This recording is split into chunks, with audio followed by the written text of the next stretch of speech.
আগে ভীষণ বোকা ছিলাম। দুই হাত বাড়িয়ে আকাশটা ধরতে চাইতাম, ডানা মেলে উড়ে যাওয়া পাখিদের সঙ্গী হতে চাইতাম। স্বপ্ন দেখতাম ব্যাঙমা ব্যাঙামির পিঠে চড়ে 7 সমুদ্র 13 নদী পেরিয়ে রাজকন্যার কাছে পৌঁছে যেতাম। সদ্য যুবক তখন, কাশফুলে প্রেম পেতাম। বইয়ের ভাঁজে লুকিয়ে রাখা শুকিয়ে যাওয়া গোলাপে উগ্র গন্ধ পেতাম। যখন ক্ষতগুলো নিমেষে হারিয়ে যেত, আবার প্রেমের বাতি জ্বালিয়ে দিতাম।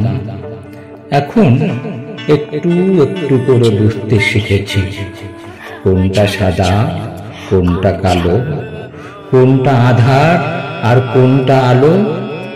জানতে পেরেছি আজ কোনটা খারাপ আর কোনটা ভালো। একে একে সবাই যখন ছেড়ে চলে গেল, ফেলে গেল আমায় অথই জলে। একাকিত্ব নিয়ে ঘরের কোণে খুঁজে পেলাম আমি আমাকে।